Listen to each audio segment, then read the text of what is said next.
This is the Six Figure Home Studio Podcast, Episode 2. You're listening to the Six Figure Home Studio Podcast, the #1 resource for running a profitable home recording studio. Now your hosts, Brian Hood and Chris Graham. Hey, welcome to the second episode of the Six Figure Home Studio Podcast. If you have binged from the first to the second episode and you have plans to binge to the third episode today, kudos to you. They're all available right now. Today we are interviewing my co-host, Chris Graham, so you can kind of get a bit of his backstory. But before we get into his interview, I want you to envision this. What if you had a special magical device that you could just turn on and off whenever you wanted that would just bring customers to your studio? Just a magical device. You just cut it on. I need more customers this month. I'm going to cut it on. And then whenever you don't need it anymore, you just cut it off again. Well, that's essentially what my co-host / guest today, Chris Graham, has created through paid advertising. So we're going to get into his entire backstory from when him and his wife were dirt poor when they were first married and they were living in what he called the hood, all the way to his first big break, what his catalyst was for growing his business. I don't want to drag this out any further. You're going to learn all about Chris in this interview. So without further delay, here is my interview with Chris Graham from Chris Graham Mastering. So I'm excited to bring you my co-host as the interview guest today because he's accomplished a lot in his life. He's done a lot of things. There's a lot we can learn from him. I want you guys to see what he has been able to do and how he's gotten to where he is now, because his story isn't one that's really out there. He's not someone with a big platform. He's not someone that talks about his accomplishments in a lot of places. You can find, if you've looked him up before, you might can see one or two interviews he's done in other podcasts. Or you may have also seen one of his ads on YouTube, which we'll get into in a second. But Christopher, welcome to the Six Figure Home Studio Podcast. Thank you, Brian. I'm very glad to be here. So Chris, just get me started. Let's talk about a little bit of your early days in recording, and we're going to let that flow into something that's bigger. Yeah, for sure. I feel like, if you're listening to this podcast, the big thing you're wondering about is you got some audio skills or some musical skills. You're trying to make them into a business.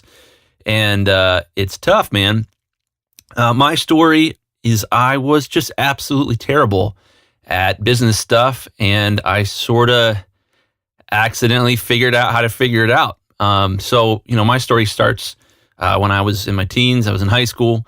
I had been in band in high school, and there was a really terrible guitar store up the road. And they told me if I traded in my old trumpet from band, that for $200 additional, I could get a Tascam cassette multi-track recorder, which was a terrible deal. They just absolutely ripped me off. But I got my first multi-track recorder, and I started recording my own songs. I was a songwriter, and playing guitar and singing and doing the folky thing. And for me, what happened was I recorded a song. My brother made it into a digital file. I put it on mp3.com. I woke up the next day and 163 of my friends had listened to it the night before. And I was hooked. Man, audio is the coolest thing in the entire world. While I slept, people listened to my music. This is freaking awesome. So how old were you at this time? I think I was like 17. So at 17-year-old, what, first of all, made you even want to trade in your trumpet for a Tascam multi-track recorder? mp3.com. I wanted to put a song on mp3.com, and to do that, I needed to have some recording gear. So you wake up, you're 17 years old, you've got 173 plays on the song, which in the world of a teenager, if I can remember back that far, it's huge. It's huge. I was world famous. But that hooked me on audio, and I decided right then and there that I didn't really care about anything else other than doing more of this. It was really, really cool. So my story kind of moves pretty quick from there. I went to college a couple years later, started playing out at a lot of coffee shops, me and a guitar, playing songs I had written, and immediately got a job at a really cool studio down in Athens, Ohio, at Ohio University where I lived. And it was crazy I showed up, I met a guy, and a week after I showed up at college, I had a job at a studio. So I started working there. I had absolutely no idea what I was doing. The first record I ever recorded there for a friend of mine was the worst sounding record I've ever heard. Not because he was bad, just because I didn't know what a compressor was and stuff like that. So let's stop real quick here though. Straight out of college, you got a job, or was it an internship or a job at the Straight into college. So I'm like a freshman, not living with mom for the first time. How did you land this job? How did you get it? This is so weird. They just like heard that I liked recording, and the guy was like, "Hey, you want to jump in my studio?" And I was like, yeah. And that was it. That's a fluke. It was a fluke. Yeah. So this guy ended up, fast forward, he ended up mentoring me. He ended up, when me and my wife started dating, him and his wife did our premarital counseling. Still super close with him. This guy named Chris Pyle, Athens, Ohio. Well, real quick, I want to ask you, how did you get connected with this guy in the first place? I know it was kind of a fluke, but a lot of times, and this is a saying that I've heard that I like a lot, is the harder I work, the luckier I get. So how did you meet this guy in the first place? Well, this is one of the few instances in my life where that didn't matter. I went to this Christian ministry thing called Navigators, and it was basically like a Bible study. So I showed up, the guy, Chris, was in charge of it, and I think like him trying to do outreach to me or something was like, "Hey, you want to work in my studio?" And he didn't realize like how seriously I was going to take that. And I, basically that was like my second home. I would just go and hang out there even when we didn't have clients and play with stuff. It was awesome. That is awesome. I just think it is important to have interests outside of recording that can sometimes lead to other things inside of the studio or inside your business. It's interesting to see that kind of stuff, especially early on when you can take something that is seemingly completely unrelated to audio, and just the fact that you're interested in it got you a job at the best studio in Ohio, Well, not in Ohio. In Athens, it was probably the best studio in Athens. It was awesome. It was very small at the time, but I mean, it was like, you can imagine you're 19, you just decided to major in audio, and hey, you want a job at a studio? Yeah.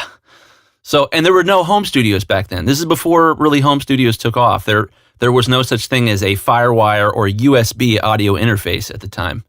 Like this was so, man, we used ADATs for you young kids. It's basically VHS tapes for, if you're young, you don't even know what that is either. It's basically like a VHS tape that you stick in a giant VCR and you can record 8 tracks of audio on it. The studio was a nightmare, but that was what we had. And I learned a whole lot using that stuff. So this guy mentored you throughout the early days of your recording. You learned a lot through him while you were in college for audio as well, right? Yeah. Honestly, I learned way more at 3 Elliott Studio, the place I worked, than I did in my major. It was great. That job was transformative for me. So did you get your first paid recording gig inside that studio, or was it in your home studio? No, the first paid gig was in that studio. And basically what I figured out really fast was, wow, this is awesome. But I still have to charge the clients full rate to mix, even if they're not there. So I'll be like at the studio mixing on our Yamaha O2R, still charging the clients full rate. So I said to myself, boy, if I could come up with some money, I could buy a MacBook and some software, and some monitors, and I could start mixing in my dorm room, and I could work a lot more. I wouldn't have to struggle to book hours so that I could mix in the studio. So what I did was I was playing professionally at that time. So I would go and play these shows. I would sell CDs. I'd sell tickets to the shows. And lucky for me, it was right in the back end of when people would buy a whole CD from you if they liked one song. So I had one good song, and people would show up and be like, "Yeah, sure, here's $10 or $15 for your CD." And so I was making money hand over fist as a sophomore in college at this point. And I took all that money, sank it back into gear. I bought Digital Performer, a MacBook, some Alesis MK2 monitors, and a Motu 828, and started mixing. And from there, I said, wow, I could probably get some people to hire me and record them remotely. So I started doing that and talked some people into letting me record them. And, from there, it just sort of grew and grew and grew and grew. Started recording my own records eventually and releasing them. When you were talking to those people, those early people early in your life, who were those people? How did you have contacts with them? When you just say you convinced some people early on at the beginning to let them record you, how did those conversations go about? Well, people thought I was a good performer, that I'd take a guitar and a mic and go to a coffee shop or a concert venue and make some pretty noise. So they assumed I could probably help them sound better in the studio too. Total lie. Like, it's not true. But I was like, yeah, sure. All right. If you think I'm good at this based on the fact that I have no resume, but I'm a decent performer. Sure, you can absolutely hire me. And I basically, I would get a project, I would get paid, and I would take the money and buy more gear. And eventually got to the point where I had a pretty decent, fairly respectable, portable home studio rig. And at the time, nobody had portable home studio rigs. It was a really weird thing back then. There were only a few interfaces you could use to do multi-track recording remotely. So basically, I would set up in someone's guest bedroom. I'd come to their house, set up in their guest bedroom, set up a control room in another guest bedroom, and we'd start recording records. And we made some pretty cool records for what I knew back then.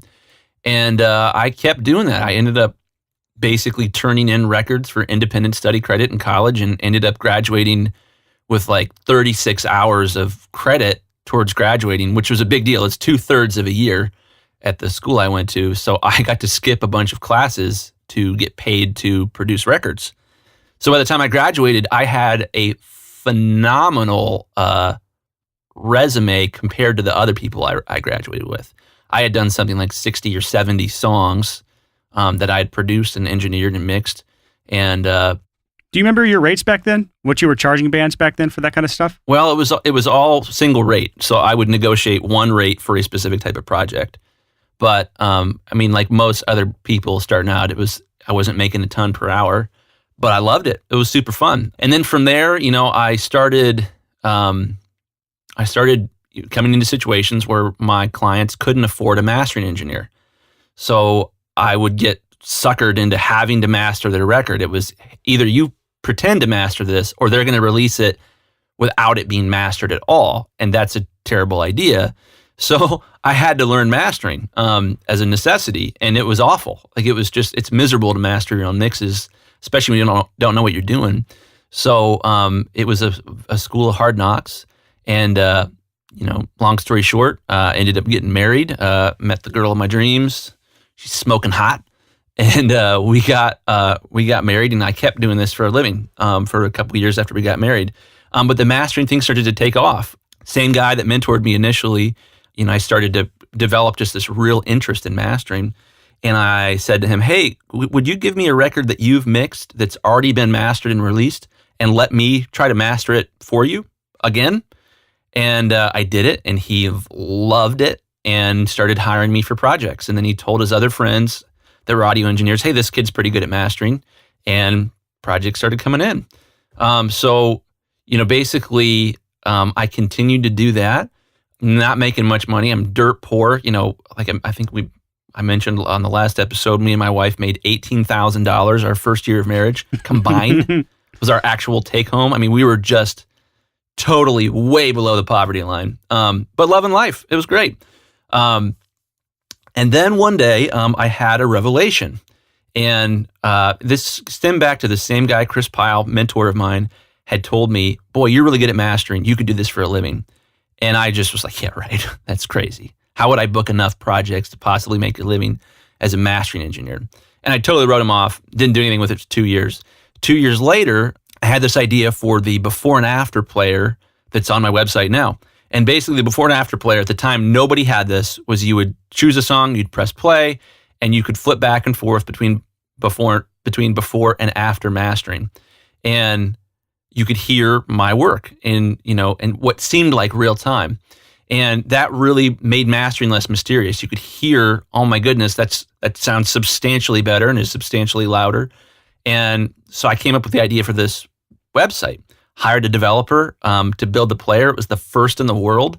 It's since been stolen by basically every mastering website in the world. And, from there I was like, oh my gosh, I have an idea. I totally could get strangers to hire me if I could show them this thing on my website. Real quick, let's unpack a little bit of that. Yeah. You said you had this idea, the before and after player, which we've all seen versions of that at some point since then, but you were one of the first, if not the first person to ever have this on their website. As far as I know, the first, yeah. You said you found a developer. How did you find this developer? How much did they charge you to do this? And what year was this, by the way? This would have been 2007, I want to say, maybe 2006. How did you find a developer? I happen to know a guy who specialized in UI graphic design. So he would build stuff in Flash that you could play with. Flash is since basically obsolete, but he built this whole thing in Flash. I put it on the website, and it was great. It cost me $500, which was a crazy good deal. And I think I also gave him like an organ, like a keyboard organ. I had to.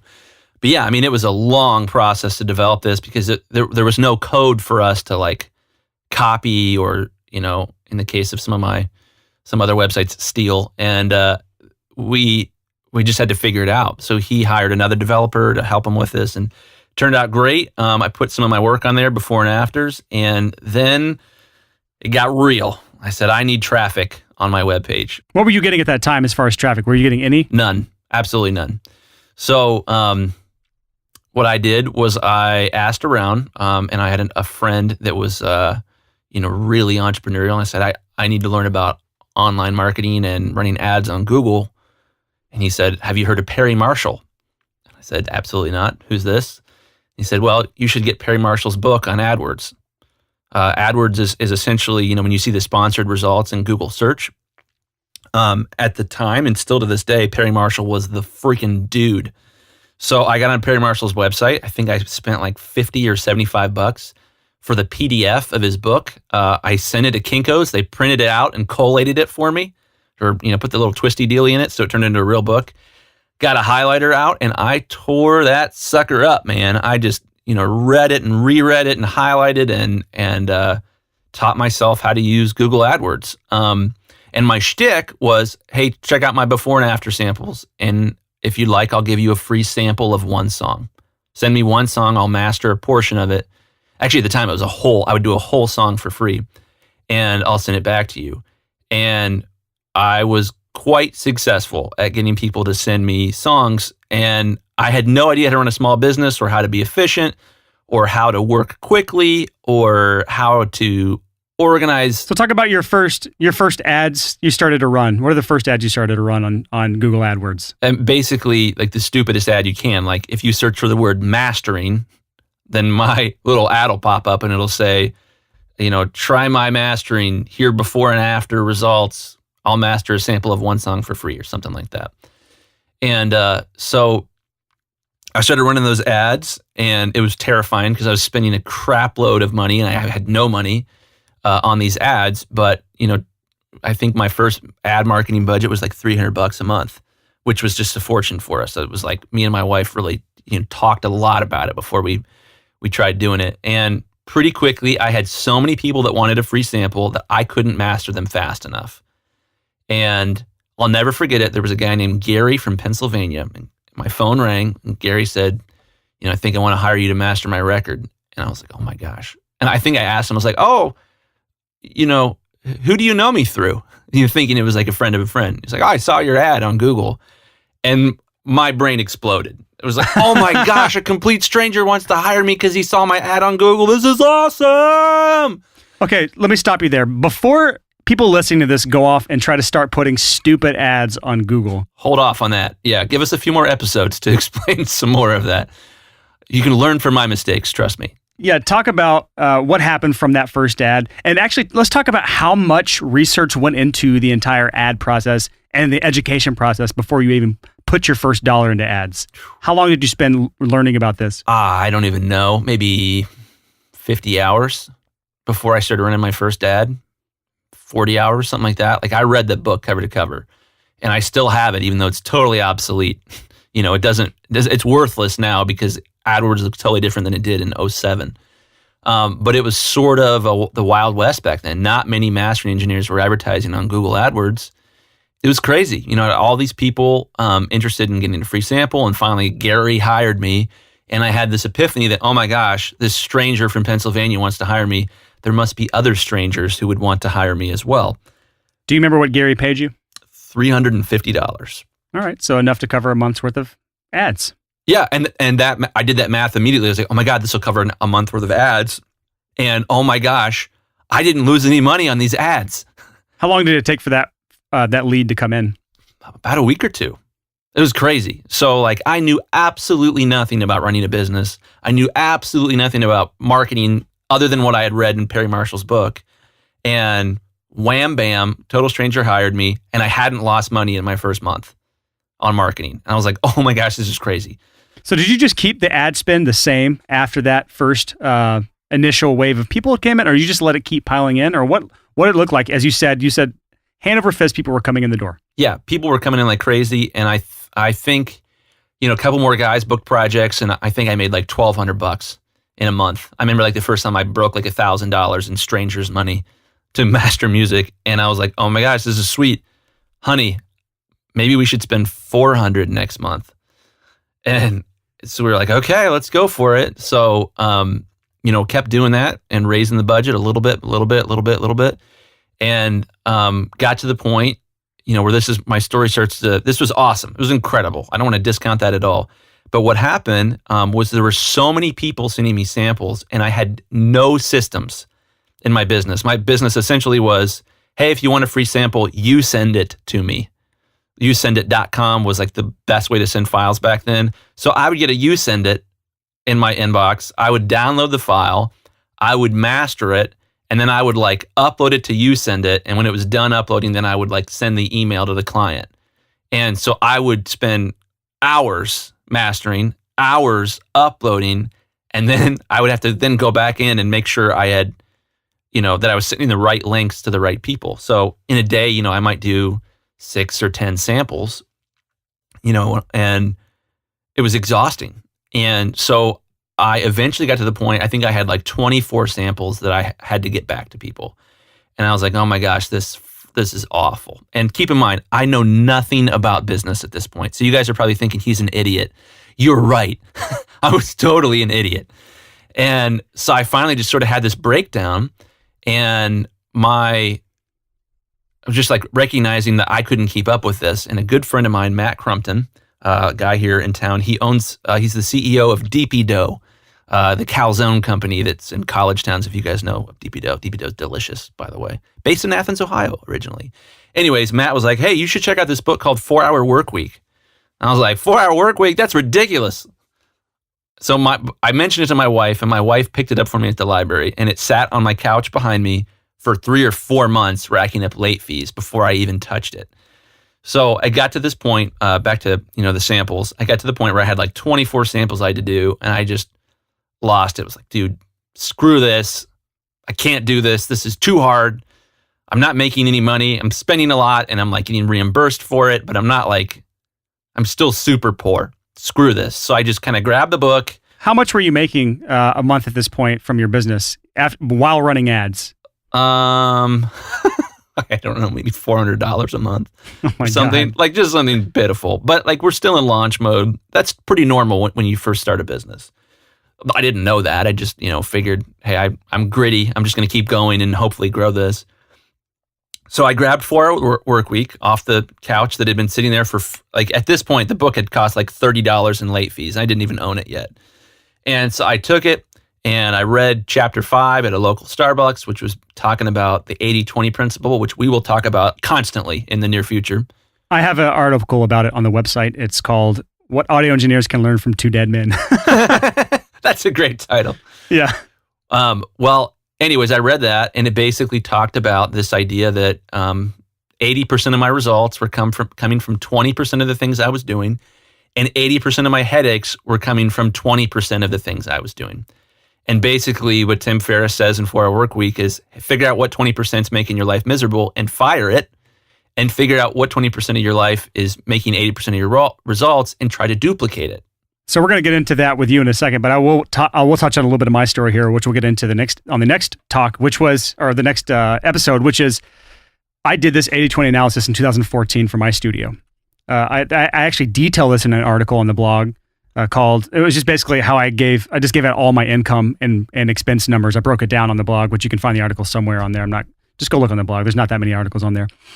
And I realized that I was making about 70% of my income from mixing and mastering bands. And I was spending about 20% of my time doing that. And I was making, 35% of my income tracking and recording bands at my studio physically and having them housed in my recording studio. And that was taking up 70, 80% of my time and a lot of the bullshit in my life. So After that, after I realized that, after I did all the numbers at the beginning of 2015, I recorded my last band. I haven't recorded a single band in over 2 years, 2.5 years now. It's been the best 2.5 years of my life by performing the 80-20 analysis on my own business. And so you can do this on very small levels, like in your marketing, sales copy, or on your website, what 80% is giving you the most results as far as traffic or conversions or whatever that happens to be. And a lot of this is just jargon, business jargon for you guys that do not follow this type of talk. We're going to kind of cover what each of these terms are and how it applies to you in the future. But you can do it on a small level like that. But there's also the 80-20 analysis of the 80-20 analysis. There's big picture stuff. What is the 80% on the big picture that you can look at instead of the small picture 80-20 analysis? So for me, the macro, not the micro, the macro analysis was stop recording bands, stop tracking and editing bands, stop having bands in my studio physically, and just focus all my time and effort on mixing and mastering. So my income dropped significantly because I lost 30-35% of my income. You would think I lost that much income, but I actually ended up making more the next year because I could focus that extra time on other business endeavors and on mixing and mastering. So now let's go back to your business, Chris. You did the 80-20 analysis on your ads or on your business. What were some of the first things you did to change it? Well, after I, sort of had this revelation, like I'll never forget it. I came home. I only had time to read chapter 5. I only read chapter 5 because it sounded interesting. I was like, I don't have time to read a whole book. I don't read books. Books are for high school kids and stuff. I didn't even read books in college. Seriously, I finished one book in college. So I read that. I came home and I had this revelation of like my 80-20, the 20% of my life that causes 80% of my misery is the fact that I have no systems for uploading files back to clients and then automatically emailing them. And I sat down and was like, all right, well, to fix this, I need to learn how to use OSX Automator or AppleScript.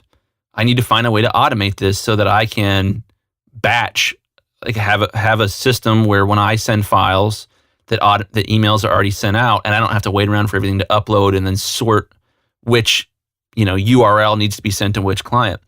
Because the big thing for me is I would work all day and then I'd go eat dinner and then I would come back downstairs and instead of hanging with my wife, we've been married for a year or two at this point, I would upload files and email clients. And that would take me another 2 or 3 hours to get all of that organized and make sure I wasn't accidentally sending the wrong music to the wrong client, which I did many times back then. Yeah. So what you did was you looked at your business and you said, what is the biggest single bottleneck in what I'm doing right now? And for me, it was sending files back to clients. So I figured out systems where I could hit one button, and if I had done 5 samples or 5 projects, whatever it was, that all those files would upload and emails would go out. And it took me like 150 hours to figure this out. It was awful. But once I finished it, that work paid a dividend every single day that I worked from there on out. How many hours do you think you have saved since that 150 you put into it? By spending 150 hours learning this craft of AppleScripts, which I'll admit I do not understand, how much time has that returned to you since then? I couldn't even put an estimate on it because I'm not physically capable of doing the amount of work that I do now without those scripts. Could you ballpark it? It's thousands and thousands of hours of time. It's more time than it's not that I saved that time, I created that time. So the big thing there that's fascinating about the 80-20 principle is, let's say it's right.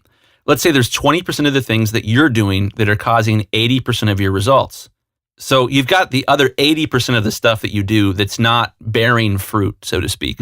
If you fire all of that stuff and can find a way to take that 20% that was creating 80% of your results, you can multiply that by 5 before you hit 100% again. So you're talking about a 300% improvement in your productivity. And this is all, it's everyone's situation's different. But that's basically what I did, was I figured out what 20% of my projects are making 80% of my results, and I've continued to pare down and focus on that 20%. And, I'm a big fan of, there's an organization called Young Life that I've been involved with for years and years and years. And one of their mottos is major in your majors, minor in your minors. And that's a really simplified version of the 80-20 principle. Don't major in your minors. And for me as an audio engineer, I was like a obsessive about wanting to major in my minors. And some of that, was indicative of, the education that I had. That's what they always taught us in school. You need to focus on what you're bad at and get better at it, as opposed to become awesome at what you're already good at.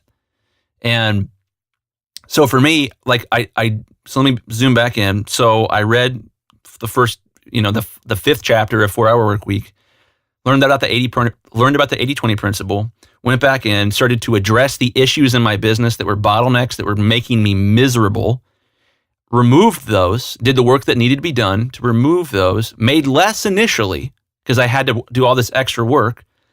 And then all of a sudden, I was like, oh my gosh, I'm way, way faster than I was before. And oh my gosh, I am way, way, way more efficient. And holy crap, I can do twice as many paid projects per day as I used to be able to. And all of a sudden, I started making a lot more money. And here's the fascinating part, was when I started getting rid of this crap in my life that I had to do, uploading files and labeling files and putting them in folders and all this stuff, I started to be able to love my customers more. I started to be more relational and able to talk on the phone longer with customers and build stronger relationships, which incidentally also turned into more business. And I love doing that. That's like my favorite part of what I do for a living, is talking to people. And all of a sudden, like in the first year after I started doing this, my income doubled. And it was absolutely bonkers. And conveniently, right about at the same time, I had my first child, Joshua was born. And that was just, it was unbelievable to be like, oh my gosh, I'm not working 12 hours a day, 6 or 7 days a week. I have time to hold my son. This is awesome. And I tell you, for me, like when we had our first child, that lit a fire under my buns that was incomparable to any motivation to actually run my business well that I'd had before. It was no longer about me and about me being the man and me being awesome in other people's eyes. It was about, hey, you need to actually like make this work. You need happy customers that will become return customers so that you can make money, so that you can afford to feed your baby. And I turned into a grown-up when my son Joshua was born, and it was freaking awesome. Is this the time that you started the self-education journey that we talked about in the last episode? Yes. So, I read that piece of 4-Hour Work Week. I began to apply it, and a couple months later, I said, okay, I'm still racking up late fees on this book. It's still sitting on my couch. This one chapter in the middle of the book changed my life. Maybe I'll read the whole thing. So I sat down and read the whole book, and it was unbelievable. And the best part of that book was it started to teach me about what it meant to run a business well. And then at the end of the book was a list of recommended reading. There were other books that Tim Ferriss recommended. And one of those was The E-Myth Revisited by Michael Gerber. Essentially the best-selling How to Run a Small Business book ever written. And I got that, and it talked, about a lot of the stuff that 4-Hour Work Week did in more detail, systems, and majoring in your majors. And that, I'll never forget sort of like finishing that book and being like, wouldn't you know it? There's like really good stuff in books, like that can help you in your life. Weird. They never told me that in high school or college, or it was always just like, hey, read this book about a dog that gets rabies. Why? Old Yeller's a terrible book. I don't need to read this. Like if they had given me books about like this sort of stuff that actually could affect me, like I would have read a whole lot more. So I kind of got on this mission of like, oh my gosh, I'm going to self-educate. I'm going to make my own small business degree, and I'm going to read books. And boy, did I. So I've probably read more books about running a business. If you stacked them up, they would be taller than me at this point. And I'm tallish. I'm 6'1". So anyways, so I started to educate myself. And what was amazing, and I think this is what I really want people to hear, what was amazing is every time I would read a book, I would begin to make more money and be happier and provide better services to my customers because I came more and more in touch with, it's not about charging what I'm worth. It's about providing an amazing service and going above and beyond and helping my customers. And when I do this, they book me again and again and again, and they tell all of their friends. That's how I've grown the business. And I always thought that like being good at business meant like swindling people in more like sinister ways. That's not business at all. People that do that go out of business real quick because they get found out. Movies like to have the businessman be the bad guy a lot of times. And it's, it is what it is. It's easy to do that. But some of the most successful businessmen I've ever met in my life have the most helpful attitudes of any of the people I know. They have the most giving spirits of any people I know. And you can still be successful and not be an asshole. So yeah.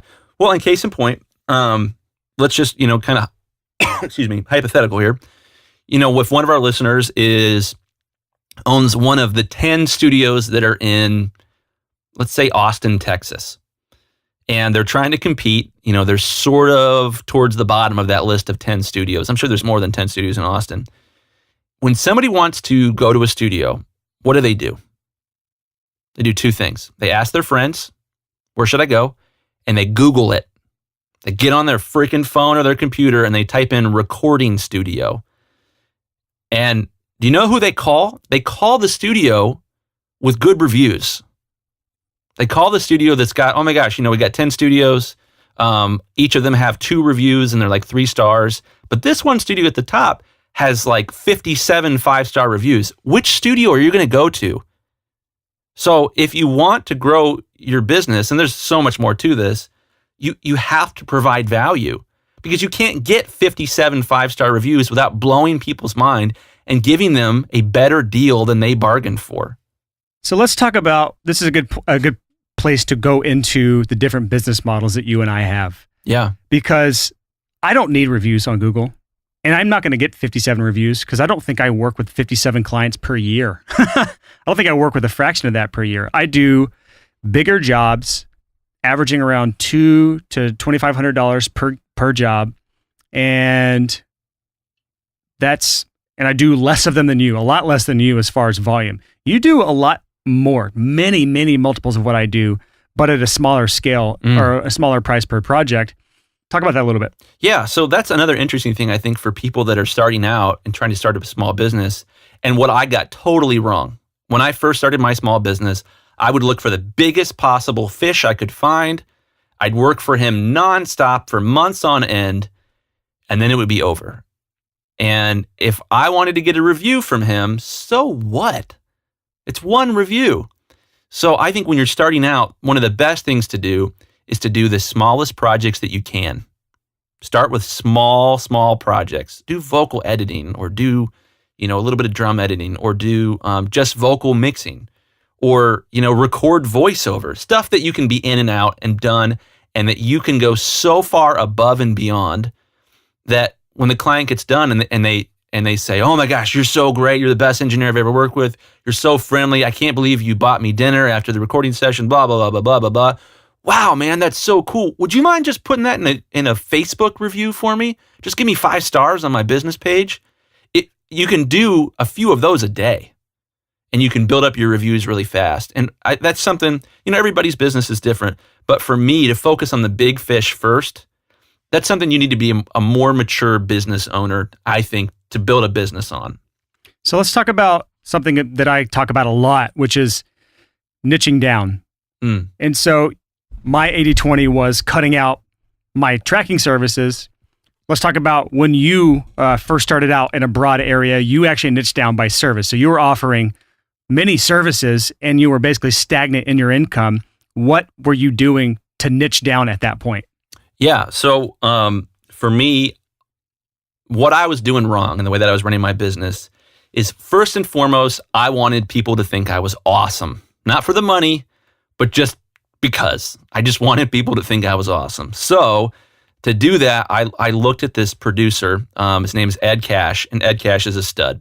And Ed was this, what you would call an all-singing, all-dancing producer. He would produce, he would engineer, he would mix, he would help write songs. The guy's a genius. And I saw Ed, I saw him play a show, and I met him. And I said, oh my gosh, I want to be Ed Cash. So I just started trying to be Ed Cash. And that was silly because I didn't have any of those skills at the time. And so my business was essentially, I will do absolutely everything that you need to make a record, and I'll do none of it well. And I didn't say that, but I didn't know I was so terrible at all those things because I had never focused on one thing to be really good at it. So you were doing everything in the process. You were trying to name all the things that you were trying to do with any given band. Yeah, so I would meet the band and I'd say, hey, I will help you pre-produce your songs. I will help you write your songs. I will help you arrange your songs. I will be your studio musician. I'll be your tracking engineer. I'll be your mix engineer. I'll be your producer. And daggone it, I'll even be your mastering engineer if you can't afford a mastering engineer. And I'll even, make the phone call and work directly with your CD manufacturer. Back then we were doing CDs. And so I was doing all the things. And because I didn't practice any one of those things multiple times per day, I wasn't very good at any of them. So this is something that I try to tell people is they end up trying to appeal to everyone and they end up appealing to absolutely no one. Or they try to end up doing everything and they end up being bad at everything. Yeah, I was bad at everything. And the big thing I didn't grasp was, I didn't even name this, but the most important part of making records with somebody else is interpersonal skills. Can you bring out the best in a performer? And I was the worst at this. I was worse than anybody I know. And it was just like my idea of like being a good producer was like they would get done doing a vocal take, they'd pour their heart out, and I'd hit the talkback button and say, that kind of sucked. I bet you could do better than that. Let's try it again. And I was the same way, man. I didn't know better back then. Yeah. And the client would like look at me like, I'm going to kill you. And I'll never forget, like when me and my wife got engaged, I took her to the recording studio for the first time. My wife has this incredible voice, and we started recording the song, and then she went in and sang the vocal part for the first time, and it was super emotional. It's about our love. It's all mushy, and she gets done, and that was all right. Let's try that one more time. And she just burst into tears, and like it was just like it crystallized. You're so bad at this. You're terrible. You make people cry. That's not the producer's job. At least not in like folk singer-songwriter genres. So what did you do to change this? I stopped doing it. I stopped producing. So the big thing that happened for me was I developed a reputation for being good at mastering. And then I came up with an idea of how I could market that thing that I really liked way more than anything I did. And I also was getting paid more to do that.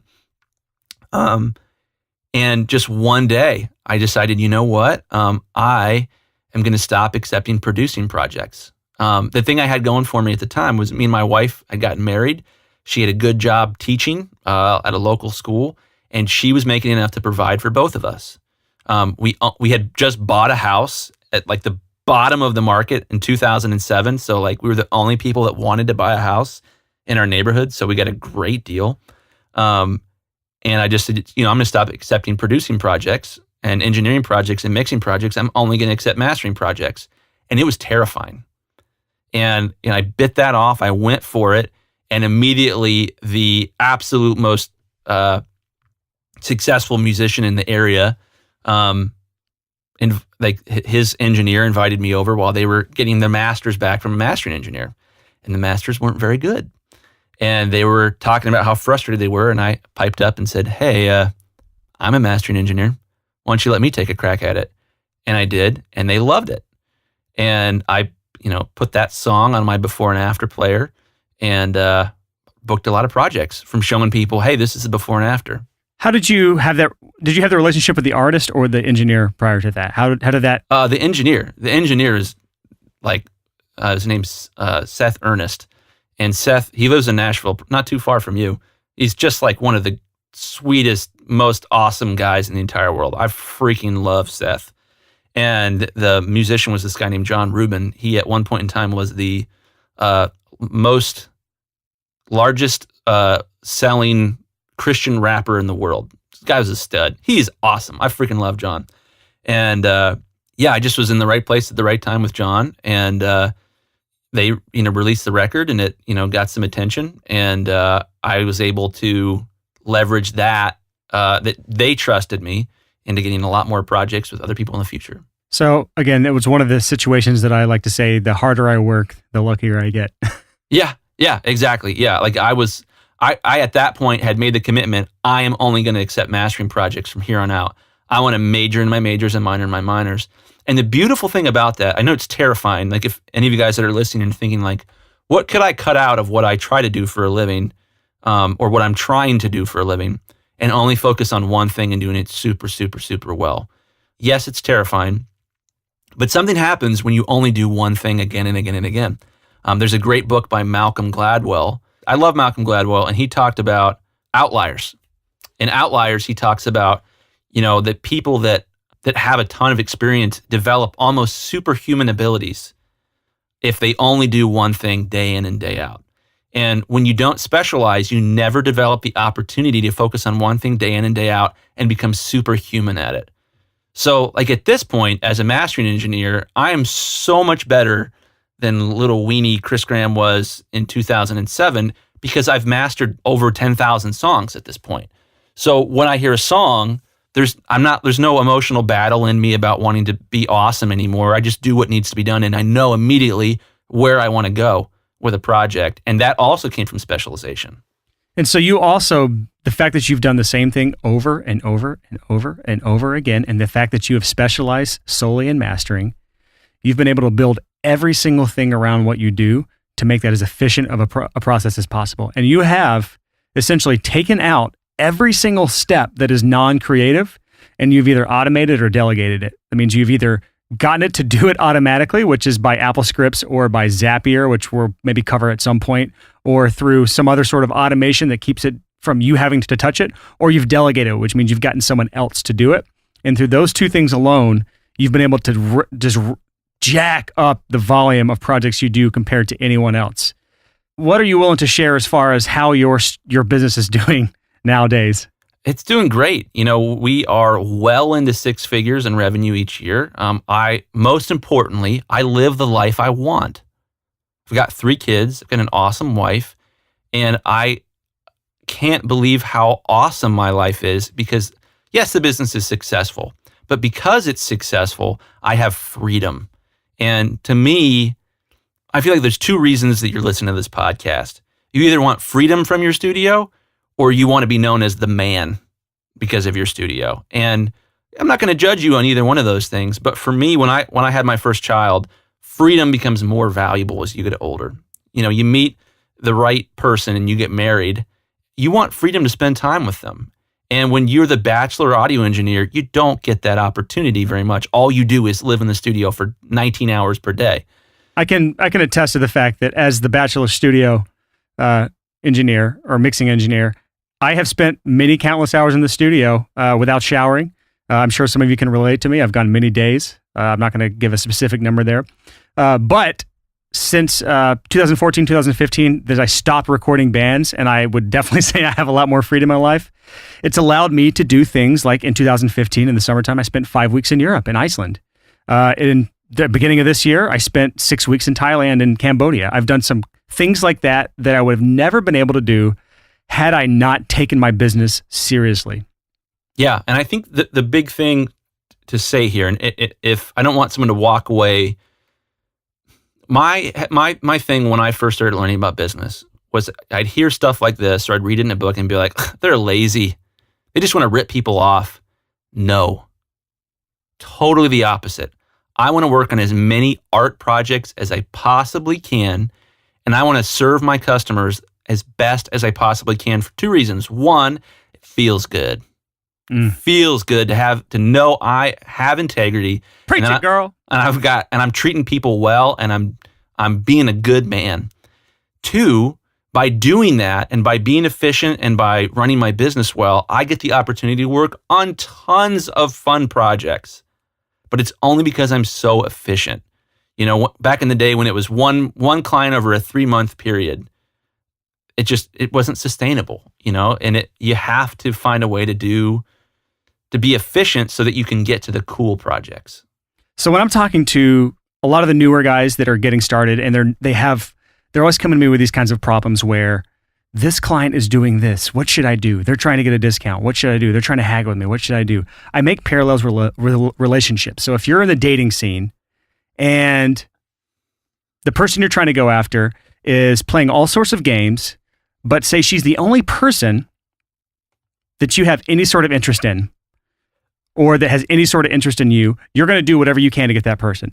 But if you have perhaps 3, 4, 5 options to work with, you don't have to put up with any bullshit from any of those ones. If one turns out to be a train wreck, you can drop that person very quickly. And so that sounds very heartless, but at the same time, the last thing you want to do is get stuck in a relationship with someone who is a train wreck, unless you're also a train wreck, and then you're perfect for each other. But in the studio world, if you have so few clients to work with and you have to just take whatever you can get, it is a nightmare. It is such a pain to do this. You are just working for whatever you can get, working with whoever you can find, and you have to take on some of the worst types of projects you can imagine. When you get to the level where you're able to be selective who you work with, it is amazing. You can work on such fun projects that way, and it's so much more fulfilling than just doing what I would call the bill-paying work. The work you're taking just to pay your bills because you have to. That's the kind of work that almost every studio has to do it. Occasionally, I still do that kind of work. But overwhelmingly, the type of work I do now are the type of artists that I want to work on, not the ones that I have to work on. And would you say that is similar for you, Chris? Actually, no, I don't think I would say that. So Ooh, for devil's me, advocate here. There's another flip side of the coin there. It's the size of the project. If you want like a train wreck that lasts 6 months of like, we're in the studio every day making a record, or we're back and forth, I'm sending them revisions, and then I'm sending them revisions, and then they're requesting more revisions, and so on and so forth. If it goes on and on and on, that's terrible. When you do all the things for a client, when what you're trying to do is, well, I want to make a little more money in this project, so I'll master it myself. I want to make a little more money on this project, so I'll edit the drums myself and try to build them more. When you do that stuff, it prolongs the relationship, and all of the unhealthy aspects of it get amplified. When you niche down and do something that's a little smaller and a little quicker, one, you work with more people. And if you do a great job and over-deliver for them, they will refer more people to you. And two, I love everyone that I work with, but not everyone that I work with sends me like the greatest record of all time. But it's mastering. It's quick. I'm in and out in a week, sometimes less than that. So this actually goes back to our 2 business models. So in my world, when I work on a band, it's a long relationship. It's a long process. It can be a month, 2 months, 3 months sometimes for a mixed project, depending on how many moving pieces there are, how long it takes the band to get back to me. And there are so many more ways that band can make my life an absolute nightmare. Mm-hmm. Chris's world, on the other hand, is the projects are so quick. I will actually say that there are bands that I'll take on mastering projects for that I would never mix. That's not always the case, but the threshold for who I'll work with, the bar is much lower on mastering than mixing. And I think most people would probably honestly agree with that. So it's not always the case, but I'll just say that, in Chris's business model, it works better for him to take on as many as he can, regardless of the potential train wreck. Well, I think that there's a caveat there, is I think that, if you're a mix engineer and you're listening to this, it's really easy to say, oh, he's a mastering engineer, doesn't know what he's talking about. His life is different. And there's some truth there, for sure. But I think the more important thing is, if you're miserable and you feel like you get treated poorly by clients and the projects go on and on and on and on and on, there's still plenty you can do that's not mastering that can help you niche down. There is some 15-year-old kid out there that in 10 years is going to be the vocal editing guy. And everybody in the world, every pop star is going to send their vocal track, all their vocal tracks to him to have him comp it together, and he's going to do it on a laptop in his bedroom. And he's going to make the greatest vocal tracks ever. And he's going to send it back. That kid's going to do really, really well.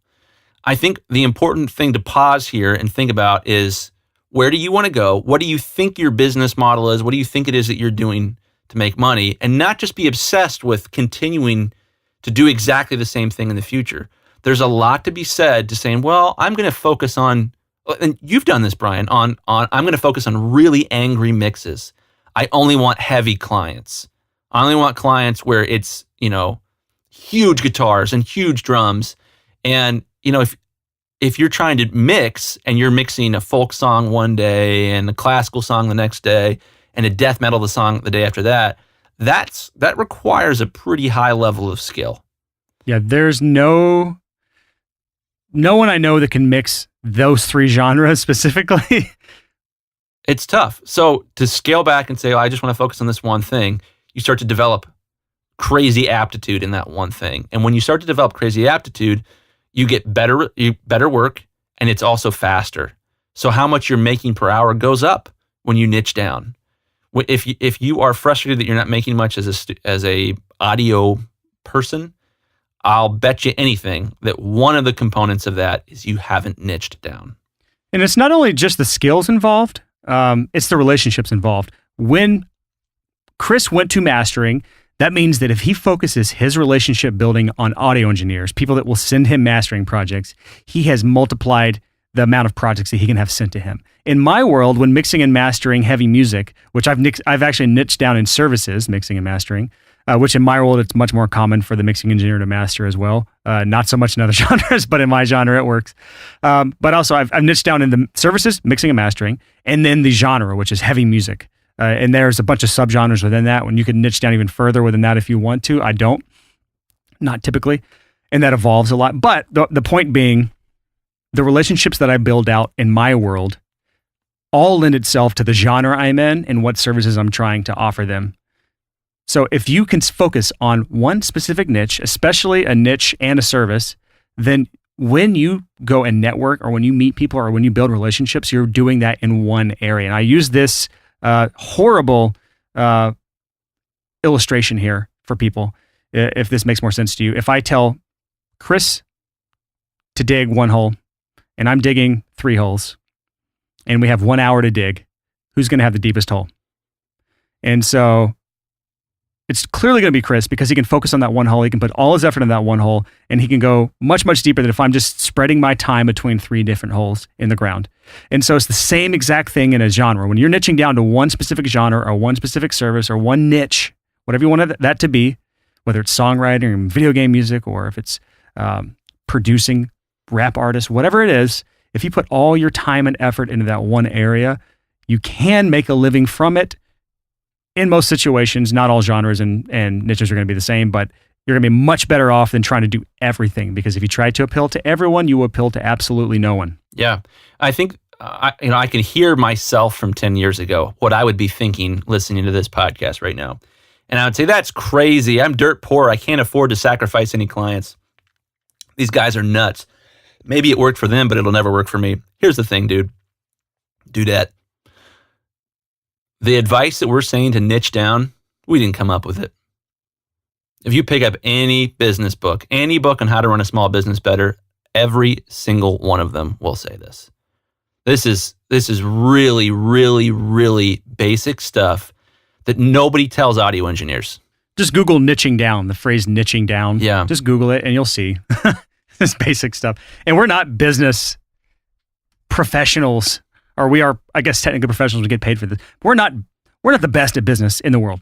We're not even close. We're not even in the same league as most of the big business owners and and people that run Fortune 100 companies.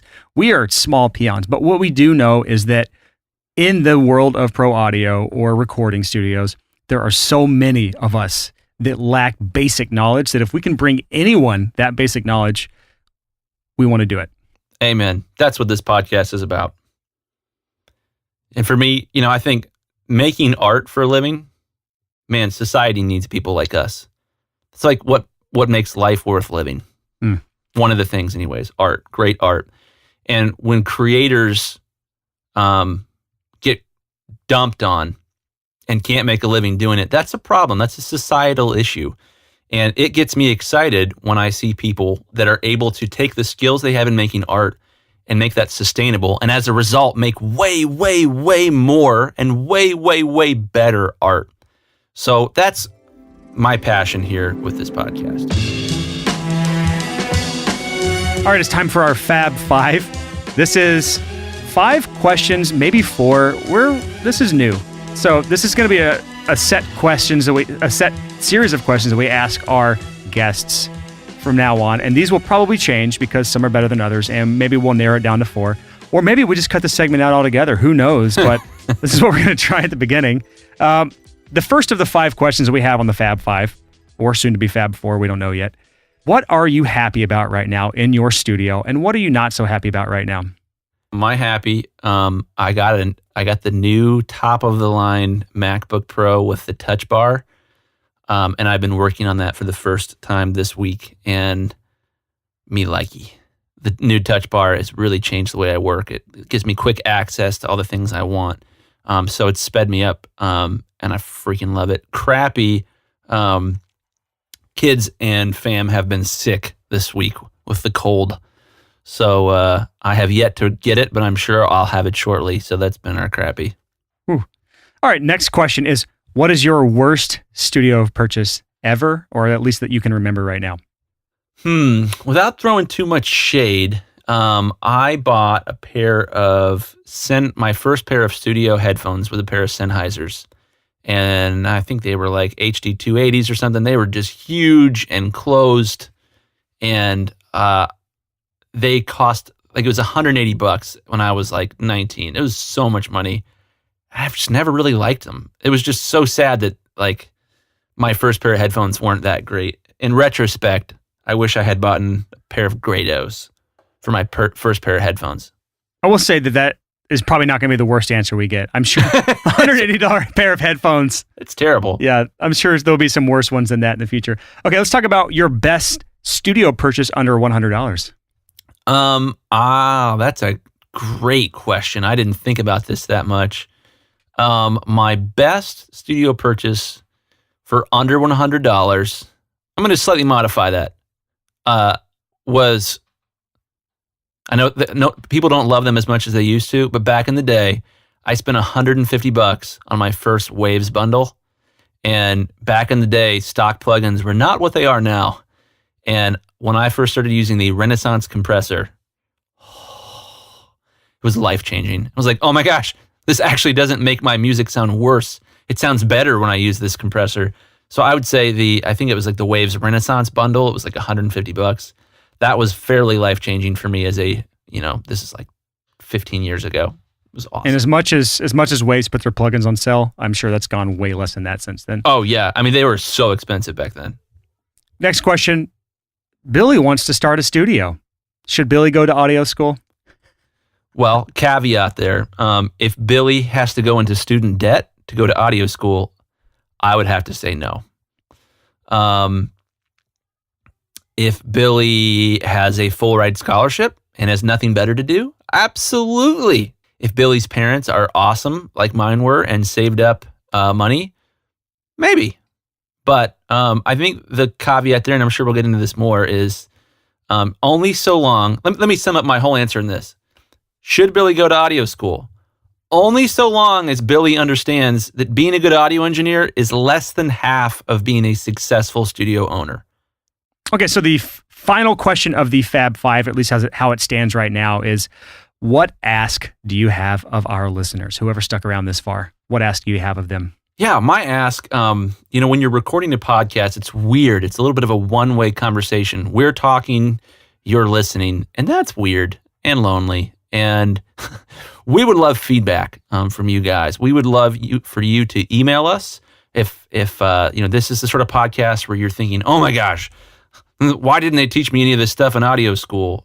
Which is what me 10 years ago would have been thinking. Let us know. Where can they reach us at, Brian? Podcast at thesixfigurehomestudio.com. We're definitely looking for feedback right now because we're so early into this podcast, and we want to we don't want to just create this in an echo chamber by ourselves. We want to make sure that we have input from everyone. We want to see the direction of the show, what you're really looking for, and if you're even enjoying it or even if you want this. Just email us. We read every single email. We'll be trying to reply to all of them if possible, but you can just email podcast at thesixfigurehomestudio.com. That is podcast at thesixfigurehomestudio.com. And we'll be checking through that. We'll be reading through it, and we'll be seeing what you guys say. Brian, is six spelled out like a word, or is it a number?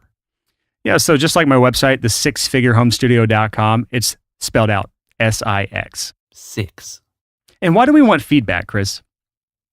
we want to know what we could be doing better. That's true. I would say, if you are listening to the podcast, I think there's a couple things we'd love to hear from you, depending on how you feel. One, oh my gosh, this is awesome. Please keep this up. More episodes as soon as possible. Two, Chris's subtle lisp is driving me crazy, or something like that. Some constructive feedback, or, Chris talks too slow.